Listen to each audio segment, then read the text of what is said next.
24 তারিখ ট্রেনটা তো ছেড়েছিল সঠিক টাইমে, কিন্তু পৌঁছালো 1 ঘন্টা লেটে। প্রায় 12:30টা বেজে গেছে, হোটেলও বুক করা নেই। এই যে বোলপুর স্টেশনে নেমে পড়েছি। রবীন্দ্রনাথকে দেখেই শুরু হলো আমাদের গন্তব্য। রাস্তাঘাট দেখেই বোঝা যাচ্ছে প্রচন্ড জ্যাম জট ভিড়ভাট্টা আছে। টোটোওয়ালাকে বললাম আমাদের কোনো বুকিং নেই, তুমি চলো, কোথাও নিয়ে চলো।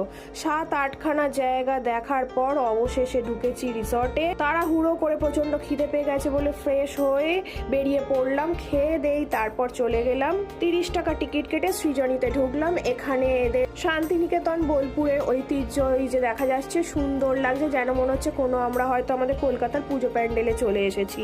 সারাক্ষণই এখানে কোথাও না কোথাও কোনো প্রোগ্রাম হতেই থাকে। সর্বক্ষণ সুন্দর রবীন্দ্রসঙ্গীত একটা হালকা লাইট ভলিউমে চলছে। তার উপর এখানে যে মঞ্চগুলো আছে সেই মঞ্চে কোনো না কোনো প্রোগ্রাম হতেই থাকছে। এই গাছটা দেখো, তার মধ্যেও কি সুন্দর আঁকিবুকি করা আছে। আর এই মডেলগুলো তো সত্যি কি সুন্দর লাগছে, নানা রকম পশ্চারে দাঁড়িয়ে আছে। আবার এখানে সব এরকম ভাবে ছবি চাপা তোলাতুলিও করে মডেলের আদলে। আর এদের তো নাচা গানা সর্বক্ষণই চলে। আমি নাচ একদম পারি না, আমাকে ডেকেছিল কিন্তু নাচ একদম পারি না বলে যেতেও অভ্যস্ত হইনি। তারপর এই যে গয়নাগাটি শাড়ি এখানকার যা যা আছে সুতি বস্ত্র সব কিছু নিয়ে বেশ ভালোই। খুব একটা দামটা তবে নেই, কিন্তু আমি আর প্রথম দিন থেকে কেনাকাটা শুরু করিনি। একটু পোজ মেরে তারপরই বেরিয়ে পড়েছি। টেস্টটা না থাকলেও দাদুর কাছ থেকে আম পোড়া শরবত